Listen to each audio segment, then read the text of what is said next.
단 하나의 작품을 위해 캐나다의 보리와 맑은 물을 담아 자연으로 만든 청정 보리 소주. 증류 보리 소주 맥.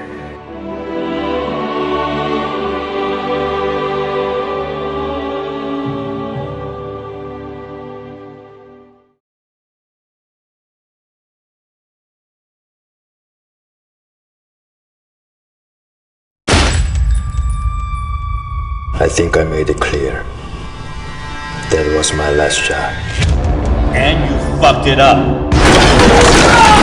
Now go and fix it. You have no other choice. Get rid of her. So you want me to kill off the family? That's a good opportunity, man. Don't overthink it. What if I refuse?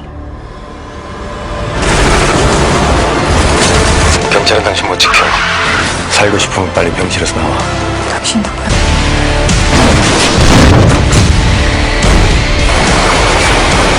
나한테 왜 이러는 거야?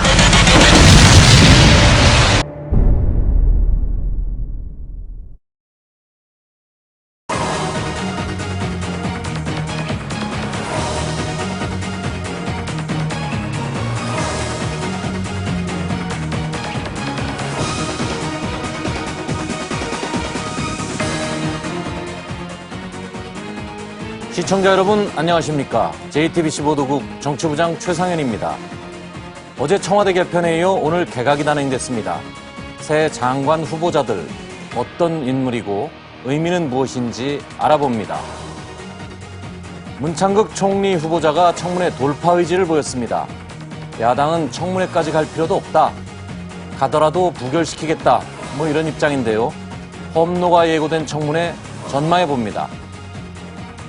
6월 13일 보고합니다. 4시 정치부회의 잠시 뒤 시작합니다.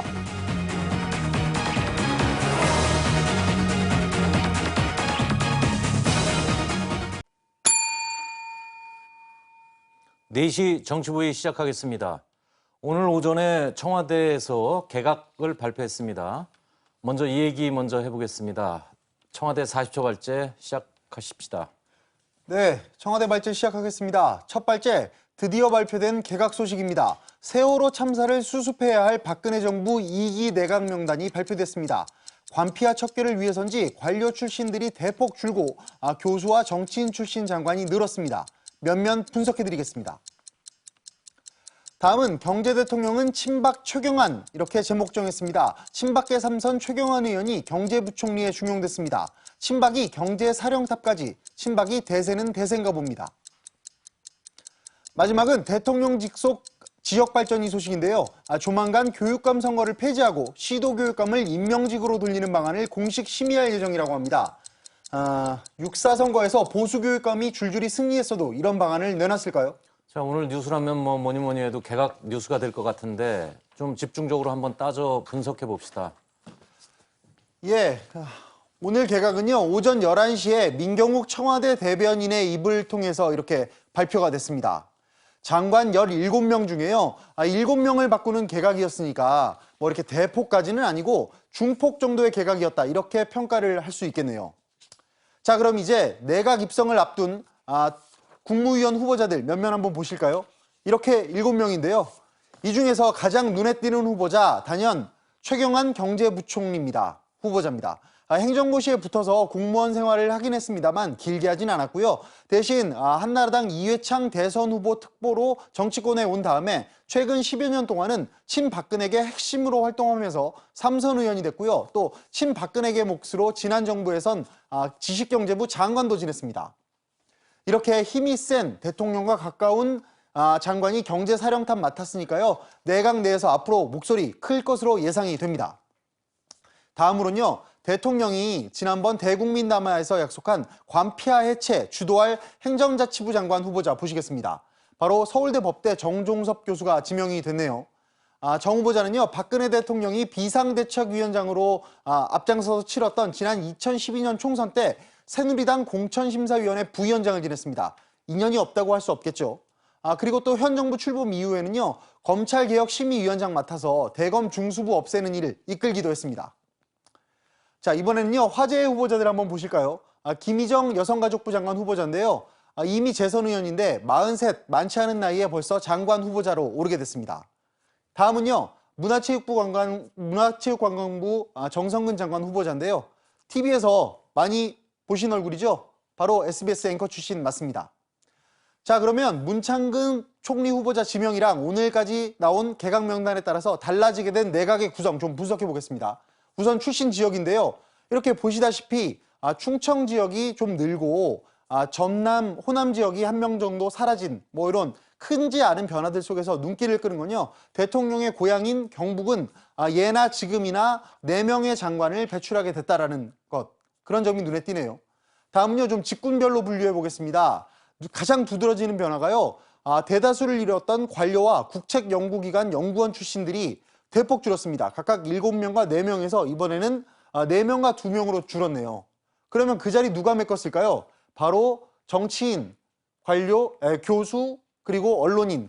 그중에서도 특히 교수의 약진이 눈길을 끕니다.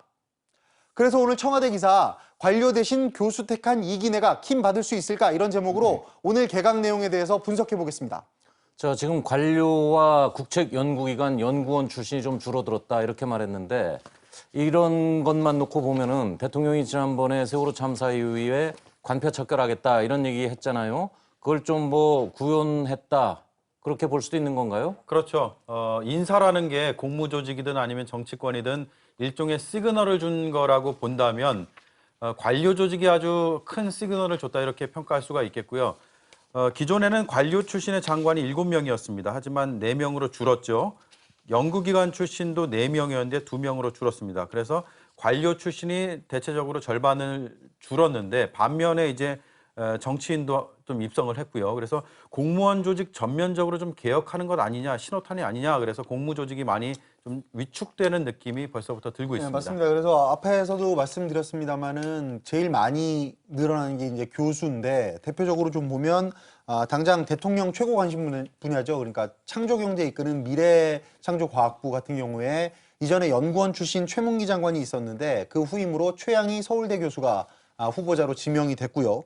그 다음에 또 교육부 총리 이번에 신설되는 자리 아주 큰 자리인데 기존에는 교육부 차관 출신이었던 서남수 장관이 그 자리를 맡고 있었는데 새롭게 후보자로 지명된 사람은 김명수 한국교원대 명예교수거든요. 그러니까 그 한국교육학회장까지 지낸 교육계 원로 교수라고 합니다. 그래서 지금 보면은 교수가 저기 행정자치부 교수 출신이고 교육부 장관도 또 교수 출신이고 지금 2명 정도가 눈에 띄는데 지금 저희가 지금 행정자치부 같은 경우에는 그 관료 조직들 잡겠다, 뭐 관피아를 좀 척결하겠다 이런 거잖아요. 그러니까 기존에 어떤 관료를 보내면 관료 조직을 너무 잘 알아서 오히려 좀 칼이 무뎌질 수 있는데 반대로 지금처럼 교수나 학계 출신이 오면 또 조직을 또 너무 몰라서 제대로 조직을 좀 틀어지고 나갈 수 있을까 뭐 이런 좀 걱정이 벌써부터 드는 건 사실입니다. 뭐 그런 측면이 있고 실제로 그런 우려를 하는 사람들도 많이 있죠. 근데 이런 선택을 한 청와대에 또 입장이 있을 테니까 청와대 직접 연결해서 한번 들어봅시다. 그 청와대 임소라 기자 나와 있죠? 네, 부장 춘추관입니다. 오늘 개각 배경에 대해서 청와대는 뭐라고 설명하고 있나요? 네, 먼저 민경욱 대변인은요, 국가개조에 방점을 찍은 개각이다, 이렇게 주장을 했습니다. 먼저 민경욱 대변인의 얘기 한번 들어보실까요? 박근혜 대통령께서는 이번 첫 개각을 통해 국가 대개조와 국민 안전이라는 막중한 사명을 이루고 경제혁신 3개년 계획을 성공적으로 추진하고 우리 사회가 요구하는 교육과 사회 문화 부분의 개혁을 강력히 추진해 나가기 위해 경제부총리 등 7개 부처 장관을 새로 내정하셨습니다. 임 기자, 지금 대변인 설명에 따르면 세월호와 관련된 국민 담화 발표했던 때 담았던 내용들을 전부 다 이번 개각의 메시지로 담았다 이런 주장인 건데 그 춘추관 청와대 기자실 분위기는 전반적으로 어때요? 평가는? 우선 그 관료나 연구원 출신들을 크게 줄인 데 대해서는 박근혜 대통령의 이른바 관피와 척결 메시지가 담겨 있다고 보고 있습니다. 하지만 이들을 대신해서 선택된 게 교수들이지 않습니까? 그래서 업무 능력은 좀 지켜봐야겠다는 분위기고요. 또 무엇보다 세월호 참사에 대한 사과의 의미를 담아야 하는데 후보자들의 면면을 들여다볼 때 큰 감동은 없다는 평가입니다. 저 추가로 개각은 안 하는 겁니까? 그리고 또 세월호 참사 이후에 그 신설키로 했던 그 중요한 국가안전처장 그거 왜 발표가 안 됐죠? 네, 우선 총리가 바뀌고요. 국방부 장관까지 포함하면 8개 부처 장관이 바뀌는 거니까 청와대 내부적으로도 중폭 이상의 개각이다 이렇게 평가를 하고 있습니다. 그래서 민경욱 대변인도 추가 개각은 없다고 확인을 해줬고요. 그리고 신설되는 국가안전처장의 경우에는 정부조직법이 국회에서 통과된 이후에나 인사를 할 수 있다는 게 청와대의 입장입니다. 임 기자 잘 들었습니다. 근데 아까 임소라 기자도 얘기를 했는데 들어보니까 좀 감동이 없다 뭐 이런 표현을 쓸 수밖에 없을 것 같은 게 뭐 후보자 면면을 보더라도 뭐 딱 눈에 띄는 사람이 없고요. 그리고 또 지역 안배를 뭐 제대로 했냐 이것도 아닌 거지 않습니까? 결국엔 감동이 없다라는 건데 야당 기자들이 지금 야당 쪽에서 봤을 때 좀 그나마 눈에 띄는 게 최경환 의원이 이제 부총리로 갔다는 건데 최경환 의원은 이미 누구나 다 알고 있는 친박계지 않습니까? 그러니까 이 정국의 친박을 강화했다 이 정도 의미밖에 없습니다. 그러니까 지금 아까 임소라 기자도 얘기했듯이 세월호 전국에 이 세월호 국면을 좀 민심을 수습해야 되는 상황에 오히려 친박 강화를 하고 있다. 그 야당에서는 좋은 평가를 내지 않을 것 같습니다. 그렇죠. 지금. 그러니까 최경환 부총리 후보자가 더욱더 두드러지는 이유가 뭔가 하면 다른 후보자들 중에 이렇게 유명 인사가 없는 거예요. 그러니까 인기 있는 인물이 없기 때문인데 사실은 인기 있으면서 도덕적으로도 검증되어 있는 사람 장관 후보 찾기는 쉽지 않아요. 그러니까 인물로 감동 주기는 사실 쉬운 일은 아닌데 그런데 그렇다면 방법은 있긴 있거든요. 이를테면 지역 안배를 확실히 한다 할지 호남에서 많이 뽑는다 할지 장관을 뭐 이런 식으로 아무튼 화남 민심을 대통령이 챙기고 있다, 귀를 기울이고 있다 이런 식의 신호를 줄 수 있는 방식이 있는데 이번에는 그것도 안 된 거고 그 와중에 여전히 TK에서는 4명의 장관을 개각 전후에 똑같이 배출을 한 거니까 그런 측면에서 좀 배려가 부족했다 이렇게 평가를 할 수도 있는 것 같아요. 보면. 오늘 여당 내에서는 뭐 외부적으로는 좋은 평가했죠. 뭐 의미 있는 인사를 했다라고 얘기하지만 그 여당의 인사들하고 전화 통화를 몇 번 해봤는데요. 좀 밋밋하다라는 느낌이 들었다라는 얘기를 많이 합니다. 그 얘기는 뭐냐면 아까 얘기한 대로 감동이 없다는 얘기하고 일맥상통할 수가 있겠고요. 그리고 특히 이 교수들을 많이 기용한 것에 대한 우려들이 많이 나오는데 그 중에 하나가 뭐냐면은 전문성은 있는데 탁상 공론에 그칠 수 있다는 거예요. 왜냐하면 교수들이 자신의 분야에 대해서는 잘 알지만 그 누구보다도 실제로 실무하고 연결지어서 일해본 경험이 거의 없기 때문에 실무를 잘 할 수 있으냐에 대해서는 일단은 물음표가 하나 찍힌다는 거고 또 하나는 그동안에 조원그룹이 이제 교수였는데 조원그룹에서 자기가 주체성을 가지고 일을 해야 되기 때문에 그만한 주체 능력이 있느냐 하는 게 또 하나의 의문점이다. 그래서 차라리 관료 조직을 잘 휘두를 수 있고 잘 이렇게 손질할 수 있는 자리라면은 교수보다는 좀 정치인 중에서도 야당을 포함한 인사를 했으면 좋지 않았을까. 오히려 지금 복지부동하는 관료들한테 이 교수군에서 많이 휘둘리지 않을까라는 우려가 여당 내에서 많이 나오고 있습니다. 그리고 또 한 가지 특징적인 게 제가 출신 대학 이걸 분석을 해봤더니 중앙대 출신들의 약진이 두드러지더라고요. 그동안 뭐 성균관대가 많았었던 거잖아요. 사실. 그렇죠. 그래가지고 뭐 성시경이라는 그런 조어까지 돌고 그랬지 않습니까? 근데 이제 중앙대 출신. 근데 제가 왜 하필 또 중앙대일까 이렇게 생각해봤더니 뭐 다들 아시지만 그 친박계 좌장인 서청원 의원이 중앙대 정외과 출신이잖아요. 혹시 이거에 또 영향을 받았던 게 아닌가 그런 생각이 좀 들더라고요. 근데 이제 그런 부분들을 포함해서 도덕성, 재산, 병역 등등 이런 걸 검증을 하려면 이제 일단 기본 인사청문 동의서가 기본적으로 넘어가야 그것에 기반을 해서 언론이 이제 검증을 시작하는데 이제 뭐 불과 한 대여섯 시간, 5시간 전에 개각 발표가 났기 때문에 아직 청문 그 동의서는 도착을 안 했어요.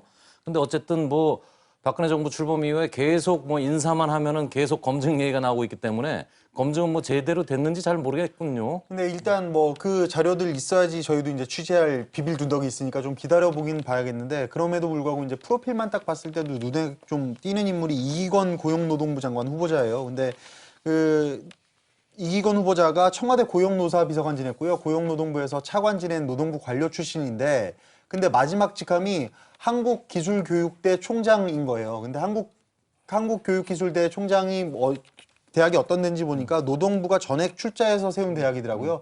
그러다 보니까 사실은 관피아 논란이 재현될 수 있는 소지가 좀 있는 거죠. 자, 지금 그 안성의 금수원 있잖아요. 그 구원파 신도들이 기자회견을 자청했다고 하네요. 지금 막 시작한다고 하는데 먼저 이 얘기를 조금 먼저 듣고 우리 인사 얘기를 조금 더 해봅시다. 이틀 전에 압수수색에 관련돼서 저희 입장과 그리고 앞으로 향후 일정에 대한 부분을 발표하려고 합니다. 예, 성명서 제목은 금수원 재진입의 목적이 의심스럽습니다. 예, 시작하도록 하겠습니다. 금수원 재진입의 목적이 의심스럽습니다. 1. 누가 대통령을 부끄럽게 만들었습니까? 검찰이 금수원에 재진입했습니다. 1박 2일 동안 만여 명을 동원해 금수원을 샅샅이 파헤쳤습니다. 땅굴을 찾는다고 하수구를 파헤치고 지하 벙커를 찾느라 냄새나는 정화조까지 파헤쳤습니다. 그러고도 찾겠다는 사람은 아무도 찾지 못했습니다. 땅굴과 지하 벙커가 있다는 황당한 거짓말을 검찰도 믿으셨나요? 구원파 전신도라는 5명에서 6명이 쏟아내는 소설을 대한민국 검찰까지 믿을 줄은 꿈에도 몰랐습니다. 그토록 허황된 거짓말은 잘도 믿으면서 찾는 사람이 금수원에 없다라는 우리의 진실된 이야기는 왜 그렇게 믿지 못하셨습니까? 몇 번이나 더 속아야 음란서적을 판매하다가 사이비로 규정된 목사와 우리의 공동재산을 탐내다가 실패하고 이탈한 몇 명의 비방자의 말이 거짓말인 걸 믿으시겠습니까? 일찍이 저희는 언론에 나와서 거짓말을 일삼는 몇몇 인사들을 고소했습니다. 첫 번째 금수원 진입을 허락했을 때 이들을 기소해달라고 검찰에게 부탁도 드렸습니다. 그런데 검찰이 그들에 관해 아무런 조치를 취하지 않고 내버려 두다 보니 결국 그들의 거짓말에 언론은 물론이고 검찰까지 놀아나는 상황이 되었습니다.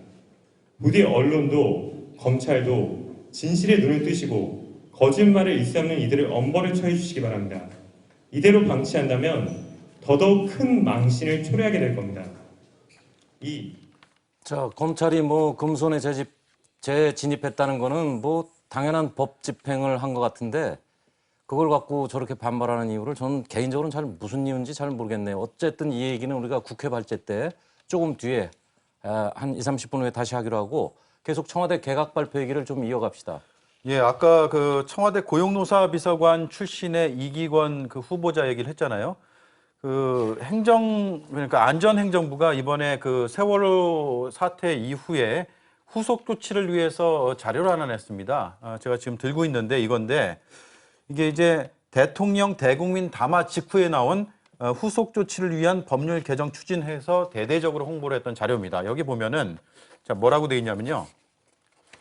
자 여기 4번 해서 공직자윤리법 개정안이라고 돼 있는데 그 주요한 내용이 뭐냐면 취업 제한 대상의 영리 사기업체뿐만 아니라 비영리 분야의 안전 감독 인허가 규제 등등 해서 보면은 공직 유관 단체 그리고 대학이라고 돼 있습니다. 그러니까 대학 같은 이 학교 법인에도 재취업이 지금 안 되도록 이제 공직자윤리법을 개정하겠다라고 안전행정부가 발표까지 했고 아직 입법은 안 됐습니다. 하지만 입법 예고를 한 상태거든요. 정부가 강력하게 추진하는데 이번에 이기권 후보자가 여기에 딱 해당이 된다는 거죠. 뭐냐면은 고용노사 비서관으로 일한 다음에 바로 간 곳이 차관했어요. 고용노동부에서 차관을 지내고 그렇죠. 노동부 차관을 지내고 간 곳이 한국기술교육대라는 곳인데 한국기술교육대가 이제 노동부가 전액 출자해서 만든 학교 법인 아닙니까? 그래서 이게 어떻게 보면은 정관예우 같이 그런 그 공직자의 윤리법에 관피아 논란이 다시 재현될 수 그렇습니다. 있다. 먼저 그런 얘기군요. 그러니까 지금 뭐 전관예우 의혹 이제 뭐 차차 봐야 되겠지만 제가 볼 때는 지금 그 김희정 의원이 여성부 장관에 지금 입각한 부분도 어떻게 보면 문제가 될 수 있는 게 지금 뭐 부산의 재선 의원이긴 하지만 이미 얼마 전에 그 세월호 참사 한참 그 이슈가 커졌을 때 국회의원들이 한국 그 선주협회 돈을 받아가지고 외유 떠났다 뭐 이런 기사가 한번 크게 났었지 않습니까? 지금 보시는 것처럼 저 의원들이 명단에 올랐는데 저 중에 한 명이 김희정 의원이었습니다. 그때 뭐 한국 선주협회 돈을 받아서 싱가포르나 인도네시아를 갔다는 건데 앞으로 청문회에서 저 문제가 상당히 이슈가 될 수 있고요. 더구나 지금 세월호 참사 국정조사 추기가 국회에서 가동 중인 상황에서 저런 의혹들이 더 커지지 않을까. 지금 뭐 세월호 참사에서 너무 좀 무심경한 측면이 그렇죠. 있지 않나 뭐 이런 생각이 드네요. 김희정 후보자뿐만 아니라 지금 정성근 문화체육부 장관 후보자도 논란이 되고 있는 것 중에 하나가 과거에 좀 나온 얘기긴 합니다. 1996년도에 본인 기자 시절에 음주운전에 적발이 됐는데 당시에 내가 기자다 해서 같은 식구끼리 왜 그러냐라고 해서 당시에 좀 음주 측정을 거부를 했는지 정확한 그 팩트는 모르겠습니다. 그 영상 자체가 이제 MBC 카메라 출동이죠. 카메라 출동에 잡혀서 보도까지 된 상황이거든요. 그런 음주운전을 적발되면서 나는 3분의 2병밖에 소주를 안 먹었는데 라는 해명하는 그 장면을 방송했던 것, 그 전력이 문제가 될 수도 있는 소지가 있습니다. 그 영상이 지금 인터넷에 그래서 지금 네. 떠다니고 있는 거잖아요, 유튜브에. 그러니까 예, 다시 말씀드리지만 MBC 그 화면인데 한번 보고 가시죠, 그 내용을. 기자인데 집에 다 왔다고 지금. 먹지도 않았어요. 3분의 1을 먹었다. 어디 술을 먹은 놈을 잡아야지. 저 지금 화면에만 보면은 지금 정성근 후보자가 맞는 거죠? 문화부 장관 딱 후보자가. 봐도 맞아 보이는데요. 그게 두상이 뭐 딱 그 두상이 돼요. 음주를 했는지 안 했는지 나중에 체크가 됐는지는 모르지만 처벌을 받았는지 안 받았는지 모르지만 본인 입으로는 3분의 2병을 마셨다 뭐 이런 얘기는 그리고 있군요. 저 이슈가요. 그 정성훈 후보자가 사실은 지난 총선에서 파주갑에 출마를 했었거든요. 그때도 뭐 일부 언론에서 문제가 제기됐던 부분입니다. 그 저희가 이걸 보여드리는 이유는 분명히 앞으로 있을 국회 인사청문회 과정에서 논란이 될 부분이기 때문에 좀 설명을 미리 봐놓고 취재를 해야겠다라는 취지인 거죠. 자, 어쨌든 지금 이게 세월호 개각인데 세월호 핵심 책임 부서 중에 하나는 해수부잖아요. 근데 해수부의 이주영 장관은 그럼 결국 유임이 된 건가요? 그렇죠. 처음에는 원래 해수부, 교육부, 안행부 장관은 100% 바뀐다라고 시작을 했던 개각인데 이주영 장관은 오히려 유임이 됐어요. 거기에 대해서 민경욱 청와대 대변인이 밝힌 이유가 있거든요. 그걸 좀 들어보시겠습니다. 해수부 장관은 본인이 여러 번 사의를 표했지만 세월호 사고 수습이 아직 마무리되지 않은 상황에서 교체하는 것은 공백기가 길어 유가족들을 위해서도 바람직하지 않다고 판단하셔서 이번에 교체되지 않았습니다. 일단 뭐 그 이 사안이 마무리가 되면 그때 사임을 받겠다는 뭐 시한부 유임 같은데 일단 그 팽목항에서 들려왔던 뭐 얘기들 많이 들었지 않습니까? 그냥 이주영 장관의 어떤 진정성 있는 행동이 유가족들의 이제 그 슬픔을 많이 어루만져 줬다. 그런 뭐 진정성이 유임의 그 배경인 것 같은데 최근 뭐 진도에서 그 이주영 장관이 활동했던 모습을 잠깐 보고 가시죠.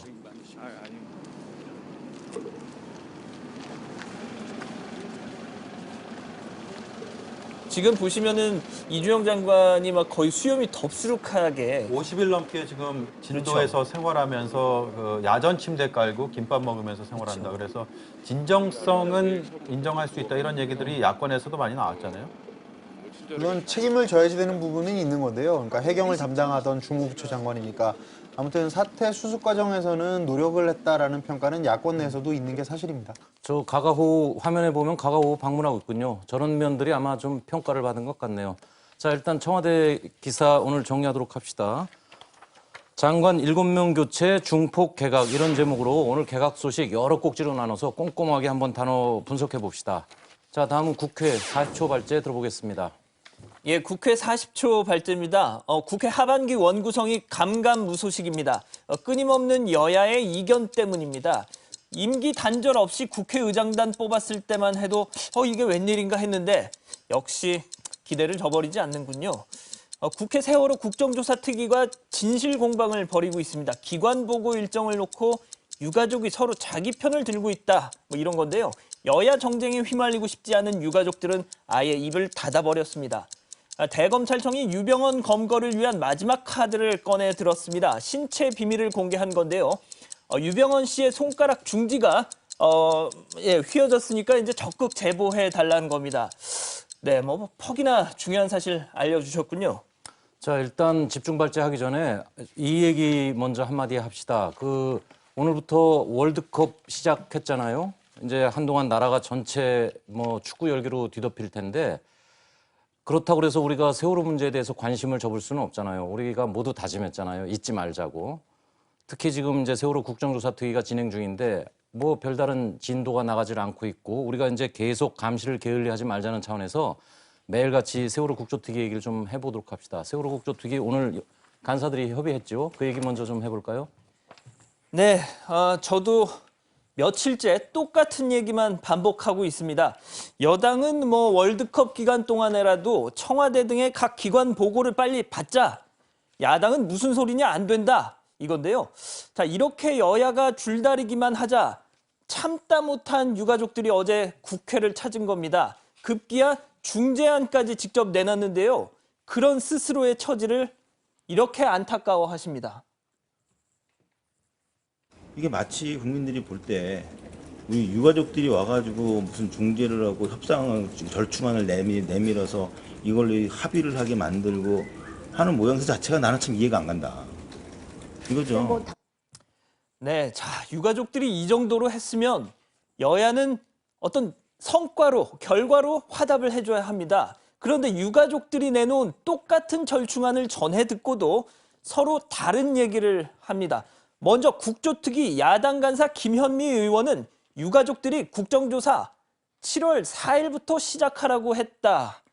그러니까 최대한 월드컵은 피하자고 했던 야당의 주장에 힘을 실어줬다. 이런 말이군요.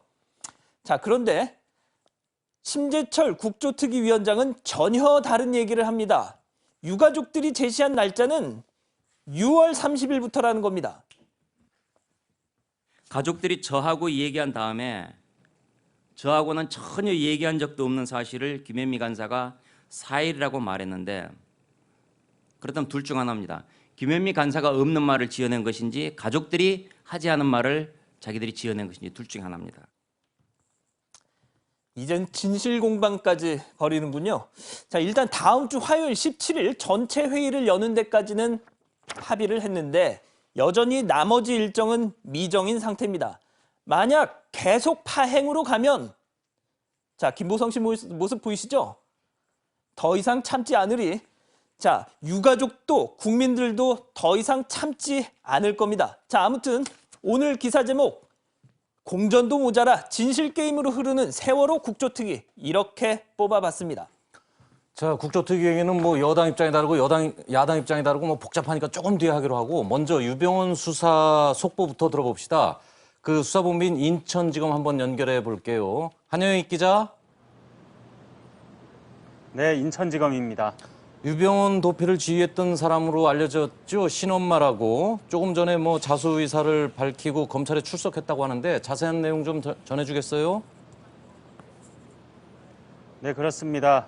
그 이른바 신엄마로 알려진 구원파 신도 신모 씨가 오늘 오후 1시 30분쯤 그 검찰에 그 자수 의사를 밝히고 수원지검에 자수했습니다. 현재 그 3시 30분쯤 인천지검으로 압송이 된 상황인데요. 신 씨는 그 김엄마로 불리는 다른 신도 김모 씨와 함께 그 이재옥 헤마토센트릭 라이프 재단 이사장이 체포된 지난달 27일부터 유병헌 전 회장의 도피를 총괄 지휘했다는 의심을 받고 있습니다. 하지만 검찰은 신 씨가 구원파 내에서 중요한 위치에 있는 것은 맞지만 그 유 전 회장 도피 과정에 핵심적인 역할을 했는지 여부에 대해서는 좀 더 조사가 필요하다고 밝힌 상황입니다. 오늘 오전 긴급 체포된 그 유 전 회장의 친형 유병일 씨는 오후 1시 30분쯤 이곳으로 와서 조사를 받고 있습니다. 검찰은 이틀간 연인원 10,000명을 동원해 금수원에 대한 대대적인 수색을 벌였지만 이렇다 할 성과가 없어 침울한 상태였는데요. 거의 한 달째 답보 상태에 빠져 있었던 검찰 수사가 다시 활기를 찾는 분위기입니다. 네, 검찰이 그제하고 어제하고 이틀 동안에 금수원 압수수색을 했는데 제가 기억나는 건 검찰 수사관들이 낮잠 자는 거였거든요. 근데 검찰이 어떤 뭐 성과가 좀 있었다 이런 설명을 하고 있나요? 현재 뭐 성과가 있었다 이런 설명을 별도로 하고 있지는 않습니다. 대신 뭐 특별한 그 유 전 회장의 측근에 대한 단서를 찾은 것도 밝혀진 바가 없고요. 그 유일하게 나온 것이 이제 그 양혜정 씨, 운전기사 양혜정 씨가 이용한 것으로 알려진 그 차량을 압수한 게 전부인데요. 검찰은 일단은 지금까지와 마찬가지로 유병헌 전 회장의 신병 확보를 위해서 총력을 기울인다는 방침을 세우고 있습니다. 오늘 그 친형 유병일 씨를 긴급 체포하고 부인 권윤자 씨를 그 지명 수배하는 등 가족들 압박에 나서는 모양새인데요. 범정부 차원에서 나서 안전행정부는 물론 군 병력까지 동원됐습니다. 안전행정부는 오늘 각 지자체와 연계해 전국 24만여 곳에서 임시 반상회까지 열었습니다. 경찰도 검거 전담팀을 2,400여 명으로 확대하기로 했고 군도 해안부대를 중심으로 유전 회장 추적에 나섰습니다. 검찰이 어제 검사 3명과 수사관 7명을 추가로 수사팀에 배치하면서 현재 유병헌 수사팀에는 모두 110명의 검찰과 검사와 수사관이 배치가 됐는데요. 단일 사건으로는 최대 규모입니다. 예, 안 기자 잘 들었습니다. 근데 어제 대검에서 상당히 아까 발제에서 나왔지만 좀 재밌다고 해야 될까요? 엄청나게 중요한 브리핑을 하나 했지 않습니까? 유병헌 씨, 그러니까 가운데 손가락, 이게 좀 방송에서 표현하기가 상당히 애매한 지금 위치인데, 그러니까 이렇게 휘어졌다는 건가요? 아니면 여기가 휘어졌다는 건지, 아무튼 손가락이 휘어졌다는 거잖아요, 가운데 손가락이.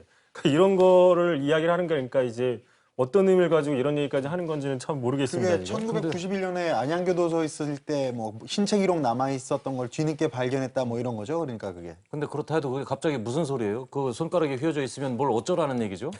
그러니까 그동안 전국에 얼굴 사진을 찍은 수배 전단을 쫙 뿌렸지 않습니까? 그럼에도 불구하고 지금 종적을 감추고 어디 있는지를 전혀 낌새를 찾지 못하다 보니까 이제는 하다 신체 어떤 특징 이런 거를 공개해서 좀 제보를 받겠다 이런 생각인 것 같더라고요. 아니 그게 손가락이 휘어져 있으면은 그걸 감추기 위해서 장갑을 끼고 다니면 될 테고 아니면 호주머니에 손을 넣으면은 그걸 식별할 수 없을 텐데 그럼 검문할 때마다 장갑 벗어보세요 이렇게 할 것도 아니고 참 어떻게 보면 좀 느닷없는데 검찰이 급하긴 급한 모양이군요. 이런 얘기까지 하는 거 보면. 급해서 그랬는지 황당한 게 그나마도 웃음을 좀 살 일인데 그나마도 잘못된 정보를 제공했다고 해요. 그러니까 왼손 중지가 휜 게 아니라 중지가 휘기는 오른손이 휘었고요. 왼손 오른손도 구분 못하는지. 그리고 왼손은 검지랑 약지 두 번째 네 번째 손가락이 한마디가 없대요. 그게 아마 사고를 당해서 그랬다고 하는데 거기다 또 결정적으로 그동안 5억 걸고 신체 정보 키 165라고 알려왔잖아요. 근데 알고 보니까 160cm래요. 그러니까 제대로 된 게 아닌 정보를 이렇게 흘리면서 잡아달라 하니까 신고가 제대로 안 들어오는 거죠. 지금 우리 화면에 유병헌 씨 동영상 계속 쭉 나왔는데 유심히 보니까 진짜 오른손은 이렇게 쥐었다 폈다 하는데 왼손은 꼭 쥐고 있군요. 그러니까 왼손을 의도적으로 좀 감추는 느낌이 들고요. 그리고 오른손은 잘 쓰지 않습니다. 지금 보면은 오른손 그러니까 왼손이 보이고 오른손을 오른손은 그렇죠. 오른손이 이제 휘어 있고 왼손은 잡고 있어요. 네, 주먹을 쥐고. 그렇죠. 왼손은 꼭 쥐고 있는데 펴지 않고요. 그리고 저렇게 장갑 끼는 모습도 있잖아요. 그래서 왼손에 이 절단된 부위를 노출시키지 않으려는 건지 왼손이 노출될 때는 저렇게 장갑을 끼고 아예 카메라 앞에 서는 모습도 보이기도 했죠. 그러니까 약간 좀 컴플렉스에 오랫동안 시달렸던 것 같은데 아무튼 저것 때문에 일단 오늘 아까 한영익 기자도 얘기를 했지만 전국에서 임시 반상회를 열어서 저런 어떤 신체 특징 이런 걸 알려준다고 합니다. 반상회도 열어요? 그러니까 이게 어떤 민간인 형사 피의자를 잡기 위해서 특별히 반상회를 하는 경우는 대한민국 건국 이래 최초라고 하네요. 그래서 여러 신기록 많이 깨는군요. 예, 참 그렇습니다. 그러니까 지금 모르겠습니다. 검경이 무능해서 그런가요? 아까 금수원체에서 기자회견 할 때도 검경이 상당히 멋져갈 만한 표현들도 하고 그랬지 않습니까? 법도 안 지키고 이상한 곳에 와가지고 사람도 없는데 계속 다 사유재산이 들어와서 망친다 이런 얘기도 하고 있는데 지금 저런 이야기를 들어먹는 게 어떻게 보면 검찰이 그동안 계속 약간 헛발질을 해왔기 때문인 것 같은데 그래서 지금 인터넷 같은 데서는 좀 패러디도 많습니다. 육해공 다 투입됐음에도 유병헌을 못 잡으니까 지금 저런 사진이 하나 있는 게 저게 뭐냐면 치킨 업체의 상징인 할아버지잖아요. 그러니까 어디 이제 가져가는 것 같은데 저 속에 유병헌이 숨어 있는 거 아니냐? 저 동상 속에 혹시 이런 닮긴 닮았네요. 약간 좀 코믹하지만 좀 새겨들을 만한 이런 얘기들도 돌고 있어요. 저 인형 중에 하나로 끼어서 이동하고 있다 그런 얘기군요. 이게 씁쓸한 얘기인데 또 약간 다른 얘기를 하면 이게 이제 어제 저희가 보여드린 사진이잖아요. 검찰 수사관들 낮잠 자는 모습. 들어가지고 검찰 수사관들이 뒤지지는 않고 누워서 자고 있는 모습 이거 구원파가 사진 공개해서 이랬는데 이러면서 이때 바깥에 경찰들이 있었다 이러면서 경찰들은 고생했다 이런 식으로 좀 얘기를 했었는데 이런 소식 들려오기가 무서웠는지 자기 혼자 뭐 칭찬받는 게 무서웠는지 경찰은 또 이 밀양 송전탑 반대 시위 현장 있잖아요. 여기 지금 뭐 수녀님들도 여러 차 펴가시고 아주 심각한 시위가 벌어지고 있는 곳인데 거기 여경들이 단체 사진 촬영하고 이렇게 V자 그리고 있는 모습이 또 공개가 됐어요. 뭐 도대체 왜 이러는 건지 검경이 도대체 국민들한테 칭찬 들을 생각이 있긴 한 건지 모르겠네요. 그러니까 어제 검찰이 실수했을 때만 해도 경찰이 밖에서 더운데 완전 무장하고 오히려 뭐 경찰이 검찰 낮잠 자는 거 지켜주느냐 이런 얘기를 제가 했었는데 그 검경의 그 현장에서의 그 경쟁이 치열하다고 했는데 이런 것까지 경쟁이 치열한 건지 실수 경쟁도 참 이게 말할 말이 없습니다. 이거. 자, 뭐 그건 그렇고 오늘 하여간 집중 발제에서 했듯이 국조특위 여야 간사 협의 있었잖아요. 그 결과도 나왔죠. 그 얘기를 이제 본격적으로 좀 해볼까요? 네, 뭐 일단 본격적으로 저도 말씀을 드리고 싶은데 오늘 나온 성과가 크게 뭐 많지가 않습니다. 일단 아까 말씀드렸다시피 다음 주 화요일 날 17일 날 전체 회의를 열어서 그 여야 추천 인사 각 21명 그리고 유가족 추천 전문가 2명 이렇게 해서 모두 46명의 그 예비 조사팀을 꾸리기로 했다. 이것만 지금 합의가 된 상태입니다. 자, 제가 조금 전에 말씀드렸듯이 내용이 크게 없더라도 우리가 이 언론의 본연의 역할을 하기 위해서 감시자로서의 역할을 하기 위해서 국회 국정조사특위는 끊임없이 체근하고 기사로 다루고 뭐 그렇게 잊지 않도록 합시다. 자, 그래서 우리 국회 기사 진실 공방 벌이는 세월호 국조특위 이런 정도 제목으로 하나 기사를 준비하도록 합시다. 자, 문창극 총리 후보자가 이제 정면 돌파 의지를 아주 강하게 보였는데요. 이 얘기를 좀 해보도록 할까요? 여당 40초 발제 들어보겠습니다. 네, 과거 발언들로 파문을 일으킨 문창극 총리 후보자 유감이라고 했던 어제와 달리 법적 대응과 정면 돌파 의지를 밝혔습니다. 청와대에서 한 소리 들으셨습니까?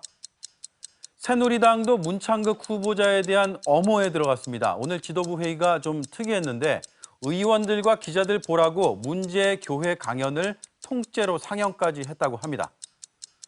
국정원장으로 지명된 이병기 주일 대사가 이임 인사를 위해서 아베 일본 총리를 만났습니다. 차기 국정원장과 일본 총리의 만남, 어떤 얘기가 오갔을지가 초미의 관심사입니다. 자, 문창극 후보자 어제 저녁부터 아주 강경한 입장을 보이고 있어요. 그래서 이제 오늘 출근길 표정 자체가 굉장히 궁금한데 이 얘기를 좀 집중적으로 따져봅시다. 오대영 기자. 예. 자, 오늘 오전에 창성동 정부청사 별관에 들어서는 문창극 후보자의 모습입니다. 매우 당당하고요. 또 단호한 모습을 볼 수가 있는데 크게 두 가지 얘기를 했습니다. 먼저 과거 발언 논란에 대한 정면 돌파 의지였습니다. 함께 보시겠습니다. 지금 제가 과거에 한 발언 뭐 이런 걸 내가 잘 기억이 안 나잖아요. 그래서 그거 검토해야 되고 또 청문회 준비가 또 많잖아요. 그래서 그 서류를 또 제가 다 읽어야 되고. 네, 또 하나가 있습니다. 기자들의 질문에 직접 대응을 하지 않겠다는 뜻도 밝혔습니다. 그러니까 정제된 얘기만 언론에 전달하겠다 이런 취지로 보이는데요. 함께 들어보시겠습니다. 질문은 제가 그때 총리실을 향해서 우리 총리실에 여러 우리 보좌하는 분들이 많으니까 그분들을 이 질문을 받으면 제가 그때 적당하게 제가 답변을 드리겠습니다.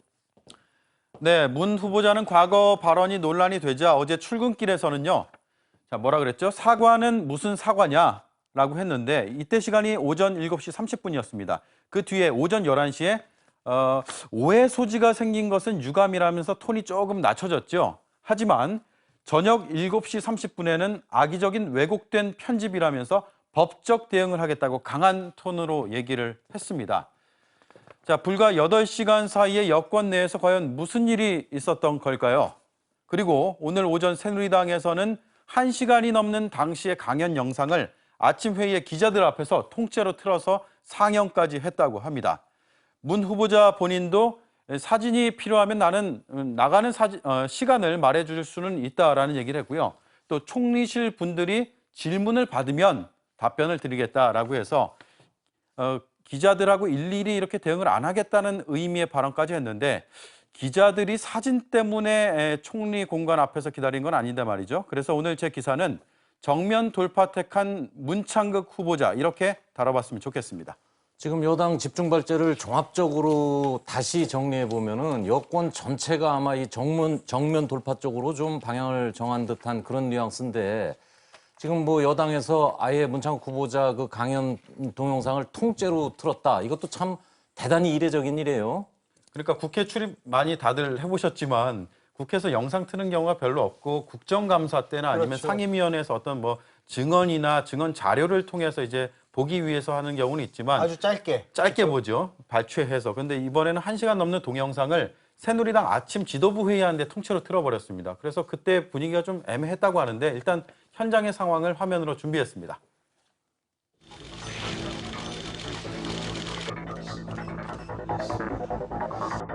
대강 분량이 1시간 좀 넘게 걸립니다. 그래서 그거 보신 다음에 서로 말씀하신 거 그대로 공개를 해요.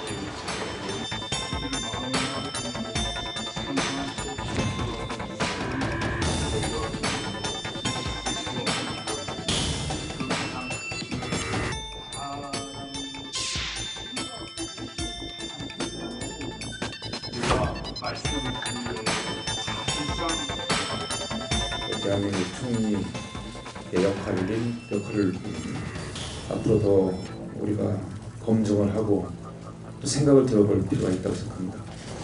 다만 그런 신앙적 차원의 다른 내용과 공직자적 차원의 다른 내용 국민들의 평가가 다를 수 있기 때문에 조금 다소 오버한 점은 있지만 저는 그걸로 문제 삼아서 정문에도 못하게 한다. 이거는 저는 반대를 합니다. 비공개 회의에서는 문창극 국무총리 후보자의 역사관과 국가관을 국민 앞에 진솔하고 소상하게 소명할 것을 권고한다는 입장을 정리했습니다. 그러니까 저게 뭐 하자는 플레이인지는 알겠어요. 그러니까 그 발언 일부만 보지 말고 전체 맥락 속에서 봐달라는 그런 것 때문에 저런 퍼포먼스를 하는 것 같은데 아까 보셨다시피 그 김재원 의원은 곤이 아주 주무시던데 그러니까 이게 저는 진짜 친박 핵심 실세라는 분이 대통령 구하자고 하는 저런 일을 국무총리 벌이면서 구하자는 대통령 지금 뭐 곤경에 처할 수 있으니 그걸 이제 하자는 일인데 저기서 그 핵심 실세라는 분이 저렇게 주무시고 계시면 저건 참 그러니까요. 난처할 것 그것도 같아요. 참 현장에서 봤던 기자들도 좀 저건 좀 심하다 이런 얘기도 했었는데 아까 기자들 반응이 싸늘했다는 건 뭐냐면은 상당수의 기자들이 퇴장을 했습니다. 퇴장해서 왜냐하면 온라인에서 다 볼 수 있는 영상을 굳이 다 불러 모아놓고 기자들이 바빠 죽겠는데 뭐 강당 같은 데다 모아놓고 틀었다는 걸 보면은 좀 새누리당이 좀 급하긴 급하구나 이런 생각도 했다는데 저게 지금 시사회에서 오늘 새누리당이 하고 싶었던 그 두 가지 의미가 담겨 있는 것 같습니다. 그 중에 하나가 일단은 기자들 보라는 거예요. 발췌해서 쓰지 말고 이렇게 통으로 보면은 그런 맥락이 아니다. 좀 자세히 봐달라라는 의미가 하나가 있고요. 두 번째는 당 내부에 하는 소리인 것 같은데 이거 낙마 사유에 해당되지 않으니까 우리는 끝까지 간다. 그러니까 의원들 흔들리지 말라. 이런 좀 시그널을 준 게 아니냐, 신호를 준 게 아니냐 이렇게 해석을 해볼 수가 있습니다. 자, 오늘 아침에 저 동영상 튼 현장에 우리 송지영 기자가 나가 있었는데 한번 그 직접 들어봅시다. 송지영 기자. 네, 국회 기자실입니다. 그 직접 동영상 현장에서 보니까 어땠어요? 그동안 언론에서 보도한 게 좀 오해였다 이런 주장이 맞나요? 그런 느낌이 들었어요? 네, 사실 들어가기 전엔 저희도 몰랐는데 이 회의에 들어가고 나서 갑자기 이 동영상을 틀고 나서 그 다음에 회의를 이어가겠다 이렇게 얘기를 했습니다. 아무래도 이제 계속해서 언론에서 논란이 되다 보니 같이 기자들과 함께 이 동영상을 보고 판단을 해보자 뭐 그런 입장이었던 것 같은데 근데 좀 현장에 있던 기자들의 생각은 좀 달랐던 게 뭐냐면요. 이미 저희들은 이 취재 때문에 유튜브에 있는 모든 동영상을 다 본 상태였고 또 전문으로도 이미 다 파악을 한 상태였는데 그럼에도 불구하고 이 회의 시간 중에 1시간을 할애해서 이 동영상을 튼 거는 좀 새누리당이 구석에 몰린 게 아니었겠느냐 이렇게 좀 생각을 많이 했습니다. 또 의원들도 뭐 조금 졸고 있는 모습들도 보이긴 했는데 그래도 전체적으로 좀 집중하는 모습이었습니다. 국회의원들이 끝나고 한마디씩 쭉 했던데 완전히 뭐 문창극 후보자 편을 들어준 건 아니고 일단 검증까지는 해보자라는 얘기가 많았던 것 같아요. 현장의 분위기가 어땠습니까? 네, 이 발언들을 다 끝나고 한마디씩 했는데요. 뭐 전체 발언을 종합을 좀 해보면 아무래도 일부 발언은 오해의 소지가 있기는 하지만 뭐 종교 장로로서 한 발언과 총리 후보자로서 하는 생각은 좀 다를 수 있다는 게 이 대체적인 의견이었습니다. 일부 의원은 또 뭐 기독교 사상 또는 뭐 성서적 관점에서 보면 뭐 이해할 수 있다. 그래서 뭐 옹호를 하기도 했었는데요. 그럼에도 불구하고 뭐 대부분 좀 더 들어봐야 된다는 입장이었습니다. 특히 회의를 주재한 이완구 원내대표는 뭐 좀 오해를 풀기 위해서 이번에 동영상을 좀 상영하게 됐다. 그렇게 얘기를 했는데요. 또 문 후보자에게 거듭 뭐 소명할 기회를 줘야 한다고 강조를 했습니다. 즉 논란이 있긴 했지만 이 정면 돌파를 해서 인사청문회에서 검증을 좀 하자 이런 식으로 의견을 모은 것 같습니다. 자, 송 기자 수고했습니다. 예, 처음에 저희 영상에도 나왔습니다마는 윤상현 사무총장이 이거 보자라고 얘기를 하잖아요. 그렇죠. 그 아이디어 낸 게 바로 윤상현 사무총장이라는데 윤상현 사무총장은 친박 중에서도 핵심이고 청와대랑 소통 창구 역할을 하는 의원이거든요. 그러다 보니까 뭔가 이 어제 총리실에서 영상을 자기들 홈페이지에 게재한 거, 오늘 윤상현 의원이 저런 아이디어를 낸 거 이런 것들이 여권 내에 모종의 이 뭐 전략 회의 같은 것들이 있지 않았나 이렇게 짐작을 해볼 수 있을 것 같아요. 보면. 지금 문 후보자 같은 경우에 오늘 또 다른 어떤 의혹도 제기가 된 게 논문에 썼던 표현들이 지금 문제가 되는 게 있습니다. 그러니까 93년도죠. 서울대 박사학위 논문에 썼던 얘기인데 한미관계 갈등 사례 연구라는 그런 논문인데 거기서 뭐라고 얘기했냐면요. 그 미국을 국제관계의 대상이 아니라 감정적으로만 보는 한국인의 시각에 문제가 있다. 그러니까 저런 말이 왜 나왔냐면 1980년 5.18 그 광주 민주화운동 당시에 그 미국이 군부를 좀 용인했다. 이게 역사적 사실로 드러났지 않습니까? 근데 그거에 대해서 한국민들이 특히 대학생들이 반미 감정이 들불처럼 일어나는데 이제 저 논문의 내용은 그거죠. 그러니까 우리가 미국을 저렇게 비판하는 건 의미가 없는 게 미국은 자기들의 어떤 국가적 이익을 위해서 움직이는 거기 때문에 우리 생각을 바꿔야 된다. 근데 뭐 미국 사람이면 그런 얘기를 할 수 있지만 우리나라 사람이 저런 얘기를 하면은 좀 쉽게 받아들일 수 없는 게 그때 만약에 미국이 군부를 좀 통제를 했으면 5.18 같은 사건들이 일어나지 않을 수도 있는 상황이었거든요. 그래서 저것도 앞으로 청문회에서 좀 논란이 될 수 있는 논문의 내용이 될 수 있을 것 같습니다. 그 고려대 강의에서 했다는 얘기도 그 좀 문제가 되고 있는데 제가 잠깐 소개하자면 언론이 지배 계급을 대변하는 것은 당연하다 뭐 이렇게 말씀하셨답니다. 글쎄요, 저는 그 뭐 언론은 그 힘없는 약자를 위해 싸우는 공기라고 그렇게 배웠는데, 예, 뭐 또 그리고 대중은 우매해서 선동 조작되기 쉽다 뭐 이런 얘기도 했고, 또 대중민주주의는 믿을 수 없으므로 강력한 엘리트 통치를 해야 한다는 발언도 보도가 된 상태입니다. 오마이뉴스에서 저거 보도한 다음에 새벽 0시 6분에 보도자료가 나왔습니다. 그러니까 자정 넘어서 해명 자료죠. 그때 뭐라고 그랬냐면은 언론학자인 월터 리프만의 저서 내용을 인용한 것이지, 그러니까 입을 빌어서 내가 인용해서 말한 것이지 내 의견을 말한 것은 아니다. 그래서 이런 해명을 했는데 뭐 당시에 강연 내용이 녹화된 게 없으니까 우리가 뭐가 사실이고 뉘앙스가 어땠는지를 확인할 수 있는 방법은 지금 없는 거죠. 새벽 0시에 보도자료가 나왔다면 그때까지 총리실 사람들 계속 일했다는 건데 뭐 아무튼 그렇죠. 뭐 되게 좀 많이 급하긴 급했던 것 같은데, 아무튼 이걸 보도한 매체에서는 그러니까 당시 강연을 들었던 학생들을 취재해서 이걸 보도했다라고 얘기를 하더라고요. 근데 그 학생들 워딩이 나와 있습니다. 너무 황당했다. 정말 너무 그 이후로 황당해가지고 수업도 듣지 않았다.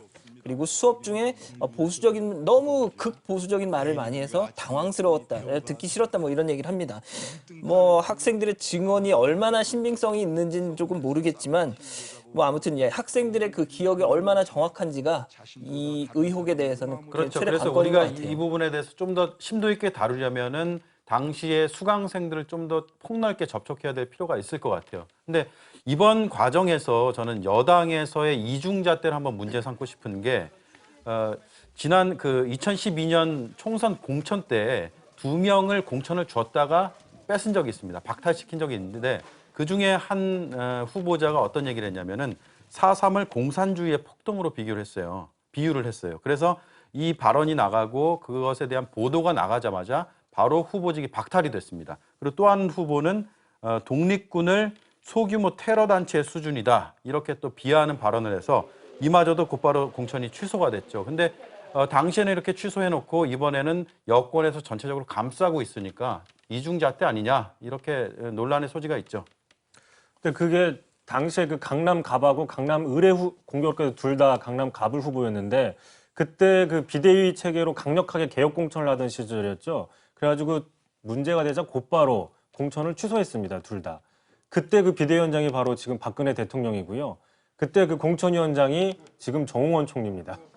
그때 공천심사위원회 부위원장이 또 오늘 행정자치부 장관 후보자로 임명된 서울대 법대 정종섭 교수였어요. 맞아요. 예. 자, 어쨌든 얘기를 쭉 들어보면은 지금 새누리당은 밀리면 안 된다, 곤란하다, 뭐 이런 입장인 것 같군요. 우선 뭐 첫 번째로는 새누리당에서 아침부터 동영상 시사회 갖고 문창국 후보자 본인은 해명 자료 새벽에 내고 또 인사청문회 준비팀 어떻게 꾸릴 건지 어제 이제 기자회견도 하고 뭐 이런 걸 보면 여권 전체가 이제 단일 대우로 이런 그 정면 돌파 이런 의지를 결의한 것 같은데 청와대와도 암만 해도 뭐 긴밀하게 연락을 했겠죠. 그렇죠. 그래서 오늘 오전에 하여튼 새누리당 오전에 주요 당직자 회의 분위기와 또 나왔던 발언 내용 보면은 완전히 이거는 무조건 고다 이런 느낌이 지울 수가 없는 겁니다. 윤상현 사무총장이 했던 얘기 한번 들어보시죠. 하나님께서 이러이러한 시련을 통해서 대한민국을 위기의 나라에서 기회의 나라로 부강한 나라로 정말로 미국 다음에 기회의 나라로 만들고 싶어하는 그분의 성경적인 역사관이 배어 있습니다. 저게 그 청와대에서 오늘 당장 앞서 전해드린 것처럼 개각을 발표한 것 자체가 문창국 후보자를 계속 데리고 가겠다라는 징표다라고 볼 수 있고요. 그 과정에서 특히나 그런 얘기했거든요. 그러니까 국무위원 임명제청권은 정홍원 총리가 행사를 했지만 사실 정홍원 총리가 문창국 후보자랑 상의해서 했다라고 했으니까 한 달이 건너긴 했습니다만 결국 문창국 후보자랑 상의해서 개각했다는 얘기잖아요. 그러다 보니까 문 후보자 계속 청문회까지 가겠다는 거죠. 그리고 문창국 후보자가 지금 발언이 처음에도 뭐 흔들리지 않는 모습이었는데 점점 강경해지고 있고 대응이 정교해지고 있습니다. 그리고 정제된 내용으로 멘트들이 나오고 있어서 이런 거 보면 상당히 이제 많은 그 인사검증팀의 팀원들이 붙었고 이제는 여권 전체에서 이걸 조율해서 뭔가 메시지가 나오는구나라는 느낌을 지울 수가 없는 상황입니다. 자, 오케이. 어쨌든 오늘 개각으로 이제 청와대와 여당은 집권 2년 차에 어떤 이런 준비 작업은 다 마친 게 되지 않겠어요? 그래서 총리 문제에 대해서 아마 총력전을 펴면서 나오겠죠. 청와대와 여당은. 문제는 야당에서 이제 어떤 방식으로 나올 거냐 하는 거고 여론이 어떻게 뭐 전개가 될 거냐 이런 건데 일단 오늘 기사는 정면 돌파 선택한 문창국 후보자 이런 제목으로 뉴스9에서 다루도록 하겠습니다. 자, 마지막으로 야당 40초 발제 들어보겠습니다. 야당 40초 발제 시작하겠습니다. 청와대가 문창국 후보자 인사청문 요청서를 다음 주 월요일 국회로 보내겠다고 밝혔습니다. 국회는 최대 20일 안에 청문 일정을 마쳐야 하는데요. 청문회도 문제지만 청문회를 통과해도 임명동의안 표결이 기다리고 있습니다. 산 넘어 산, 말 그대로 첩첩산중입니다. 새정치연합이 오늘 일부 당직을 개편했는데 사무총장의 주승용, 정책위의장의 우윤근, 전략홍보본부장의 김재윤 등을 임명했습니다. 지방선거 이후 당 쇄신 차원에서 각 계파를 두루 임명했다는 평가가 나옵니다. 대통령이 세세한 것까지 챙긴다는 걸 비판하기 위해서 요즘 만기칠남이란 표현을 자주 쓰는데요. 야당에서는 만기칠남이 아니라 만기춘남이라고 말했습니다. 아무리 공격해도 끄떡없는 김기춘 비서실장을 빗댄 말입니다. 자, 우리가 지금까지 조금 전에 이제 여당 발제를 얘기한 거는 문창국 후보자가 정면 돌파를 선택했다. 이게 뭐 문 후보자 개인뿐만 아니라 청와대와 뭐 여당과 전체적으로 여권 전체가 그렇게 아마 그런 선택을 한 것 같다는 얘기인데 지금 야당 발제는 그럼에도 불구하고 국회에 통과하기까지는 상당히 험한 험로가 예상돼 있다. 뭐 이제 그런 얘기인데 조금 더 들어봅시다. 네, 그렇습니다. 말 그대로 산 넘어 산, 첩첩산중입니다. 먼저 인사청문회까지 갈지 주목되는데요. 단단히 벼르고 있는 야당 얘기 먼저 들어보시죠. 청와대의 인사 검증은 통과했을지라도 국민의 검증은 통과하지 못할 것. 더 이상 시간 끌면서 여론 잠재우려 할 일이 아닙니다. 박근혜 대통령의 결심을 촉구. 인사청문회 저는 거부해야 된다고 생각합니다. 이분은 인사청문회 할 대상이 아닙니다. 자, 청문회 자체를 하지 말자는 얘기까지 나오죠. 참 야당 분위기 심각한 분위기입니다. 자, 설사 청문회를 하더라도 문제입니다. 청문회를 마치면요, 여야는 청문 경과 보고서라는 거를 채택해야 되는데 야당은 부적격자라면서 반대하겠죠. 뭐 새누리당이 단독으로 채택할 수는 있습니다. 하지만 총리 후보자는 국회에서 임명동의안을 처리해야 하는 만큼 본회의에 임명동의안이 먼저 상정돼야 합니다. 그래서 야당은 상정도 당연히 반대하겠죠. 그럼 표결을 하려면 직권상정밖에 없습니다. 야당을 무시하고 직권상정하기엔 아마 여당에서는 부담이 클 것 같습니다. 자, 이런 장애물을 다 넘어서도 표결에 붙여진다고 치자. 이래도 간단치가 않습니다. 왜냐? 총리 임명동의안은 제적 과반 출석의 과반 찬성으로 통과가 되는데요. 표결이 예상되는 7월 초경, 국회 제적은 한 284명 정도가 될 가능성이 있습니다. 다음 주 26일 정두원 성완종 의원에 대해 대법원 판결이 남았는데 만약 이 두 사람이 의원직이 상실이 된다고 가정을 하면 284명이 되는 상황이 되거든요. 자, 새누리당은 147명으로 과반인 143석보다는 많이 있습니다. 하지만 이 중에서 5명 정도만 기권을 한다든지 반대를 던지면 과반을 넘지 못하는 상황이 됩니다. 그래서 임명동의안이 부결될 가능성이 있습니다. 청와대와 문 후보자 골치 좀 아플 것 같은데요. 그래서 오늘 야당 기사는 문 후보자 산 넘어 산 이렇게 정해봤습니다.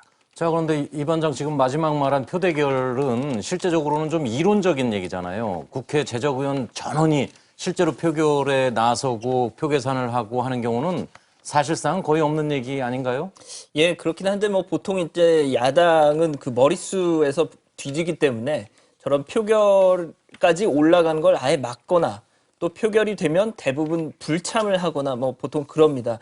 그 비근한 예로 지난해 그 황찬현 감사원장 임명 동의안 표결이 있었는데 그때도 여당 의원들만 참여를 했고 야당 의원들은 전원 불참을 했습니다. 그래서 총 투표수 159표 중에 찬성 154표 이렇게 해서 과반 출석에 과반 찬성해서 기준을 충족시켜서 통과가 됐었죠. 그러니까 이번에도 그 상정 여부, 그러니까 청문회를 한 이후에 상정 여부도 상당히 논란이 될 수 있는 게 방금 얘기했던 황찬현 감사위원장 같은 경우에 여야가 상당히 대결했던 게 야당에서는 국회 선진화법에 따라서 직권상정을 할 수 없다.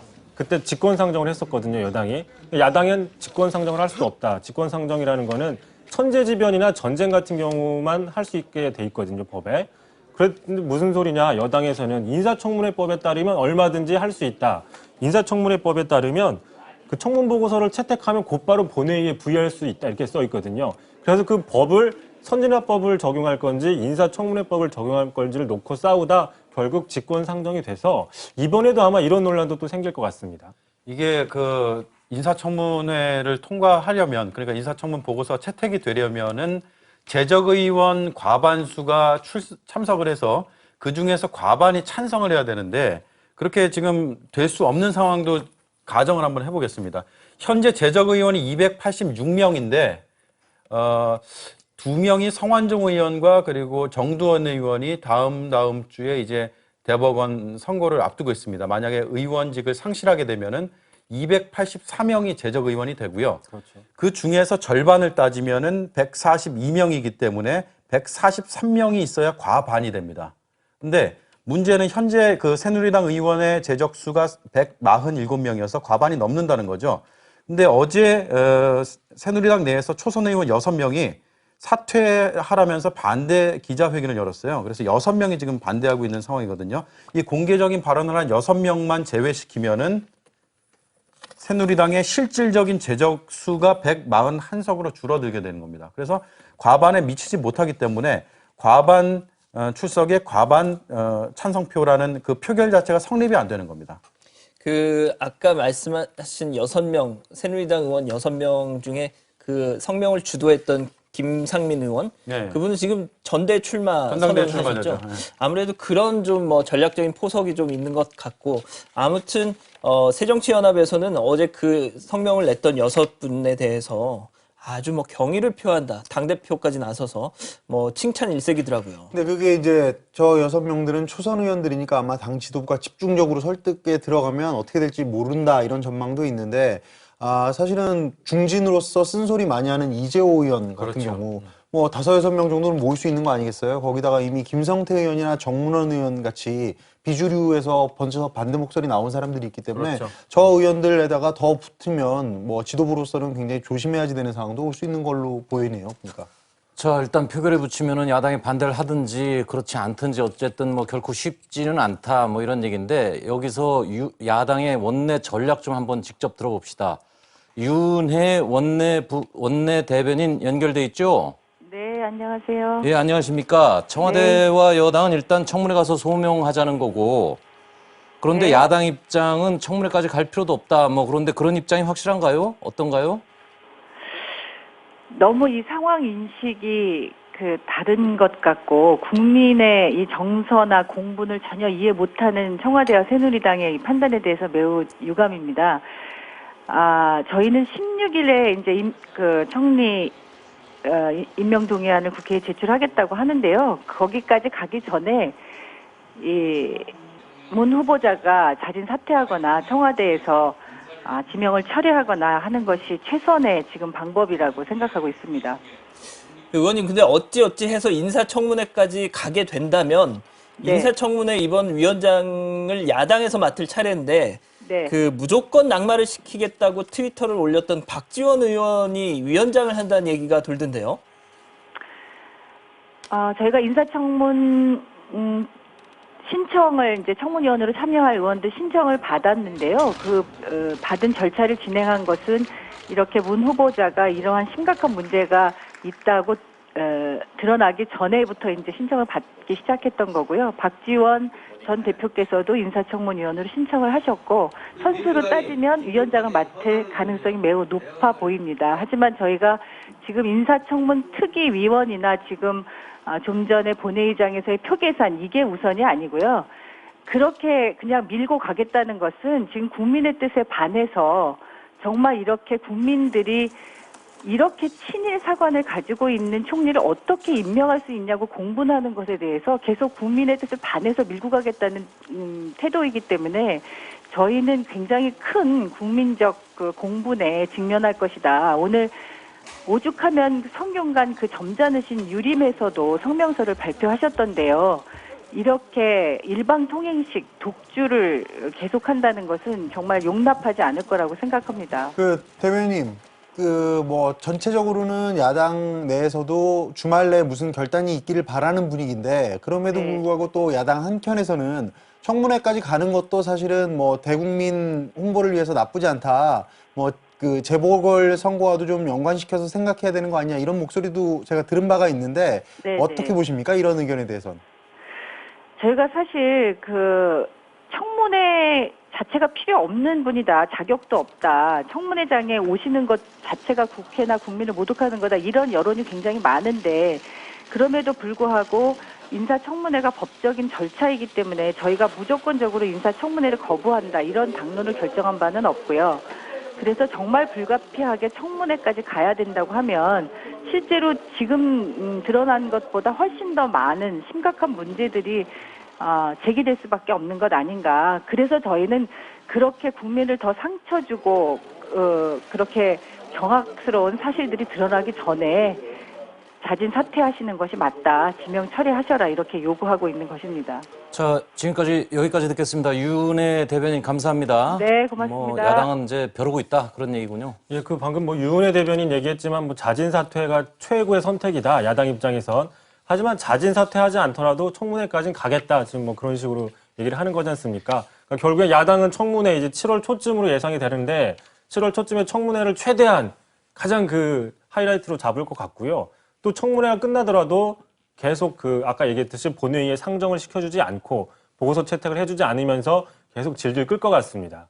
지금 여당에서 단독 상정하느냐 이런 얘기까지도 좀 조금씩 나오고 있더라고요. 근데 과거의 전례를 찾아보니까 거의 단독 상정해가지고 간 적이 없어요. 딱 한 차례가 있는데 총리 같은 경우에는 거의 없죠. 네, YS 정부 시절에 첫 총리인 황인성 총리가 당시에 야당에서 완전 반대를 했어요. 근데 반대한 이유가 정부 조직 개편안이나 다른 장관 후보자들 인선 문제하고 좀 맞물려 있어서 그랬는데 당시 야당의 반발로 안 되니까 결국은 단독 처리를 했습니다. 그래서 실제로 총리가 됐지요. 근데 그건 20년 전에 삼김 시대 때 얘기고 지금 20년 뒤에 상당히 정치적인 토양이 달라졌습니다. 그런 식으로 이제 운영을 할 경우에는 아마 야당 반발로 인해서 앞으로 더 이제 힘들어질 수가 있는 것이거든요. 그래서 그 이후에는 이제 후보자가 나섰지만 야당에서 반대할 경우에는 총리 서리로 남아 있다가 결국은 낙마하는 사례가 계속 끊이지 않았습니다.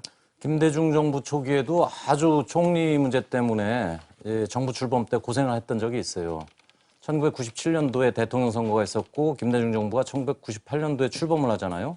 초대 총리로 이제 DJP 연합이었으니까 김종필 총리 후보자를 지명을 했는데 재밌는 건 한나라당에서 김종필 JP의 도덕성과 5.16 참가 문제를 들어가지고 부당하다고 표결에 응하지 않았어요. 아, 한나라당에서요? 네. 그때는 근데 박근혜 대통령이 한나라당에 들어오기 전 상황이었던 거죠. 98년 재보궐선거로 들어갔으니까. 그러니까 98년 재보궐선거로 그런 영향도 좀 있었겠네요. 뭐 그때 아주 고생을 너무너무 하다가 김대중 정부가 결국은 김영삼 정부의 마지막 총리가 고건 총리였는데 고건 총리의 임명 제청을 받아서 내각을 간신히 꾸리고 6개월 동안 뭐 한나라당은 총리 임명을 안 해줘가지고 고생하고 결국에는 6개월 만에 야당을 아주 뭐 설득시켜가지고 그 부적격 사유, 김종필 총리는 부적격하다 이런 얘기를 단서로 달아서 본회의에서 한번 통과시켜준 그런 얘기가 있죠. 그 사실은 지금 현직으로 있는 정홍원 국무총리도 통과시킬 때 이렇게 쉽지만은 않았거든요. 뭐 무난하다라는 평가가 있었음에도 불구하고 청문회 과정에서 뭐 이런저런 얘기가 나오면서 결국 그때도 똑같이 부적격하다라는 의견을 첨부하는 걸 전제 조건으로 표결에 들어갔는데 막상 또 근데 표결에 들어가고 나니까 찬성이 147표, 반대가 67표 뭐 이렇게 나왔어요. 그러니까 아무튼 저 때도 진통이 있었습니다만은 부적격 사과율을 붙여서 야당을 표결에 참여시키는 방식으로 절차적 민주주의를 밟아서 처리를 했죠. 그러니까 다 떠나서 야당의 주장은 이겁니다. 만약에 총리가 되더라도 그러니까 4.3을 폭동이라고 지칭을 했는데 그럼 4.3 추념식에 갈 수 있겠느냐. 또 위안부 할머니들이 모여 계시는 그 나눔의 집 이런 데 총리 자격으로서 갈 수 있겠느냐. 또 5.18 기념식 갈 수 있겠느냐. 이런 우려를 야당이 갖고 있는 것이죠. 자, 어쨌든 정리합시다. 그 야당은 문 후보자의 뭐 자진 사퇴라든지 또 대통령의 철회 이걸 계속해서 요구를 하겠죠. 그래서 야당 기사 제목은 야당 문창극 후보자 사퇴 공세 정도로 합시다. 자, 오늘의 주요 뉴스 정리하겠습니다. 먼저 청와대 장관 7명 교체, 중폭 개각으로 개각 내용과 의미, 평가 등등 해서 여러 꼭지를 만들어서 뉴스9에서 다루겠습니다. 다음은 여당 정면 돌파 선택한 문창극 후보자도 한 꼭지 만들고, 자, 다음 야당 문창극 후보자 사퇴 공세도 만들어서 여야 상반된 반응을 다뤄줍시다. 마지막으로 국회 진실 공방 벌이는 세월호 국조특위도 뉴스9에 올립시다. 이번 개각, 세월호 개각입니다. 국가를 개조할 개혁의 아이콘이나 국민 마음을 하나로 모을 탕평 인사 기대했었는데요. 결과를 보니 벌써 국민 감동을 얻기엔 부족하다, 뭐 이런 지적들이 나옵니다. 앞으로 그 부족함, 진짜 국가 개조하는 모습 한번 보여주면서 채워줄 수 있기를 기대해 봅니다. 보고합니다. 4시 정치부 회의 다음 주에 다시 열립니다.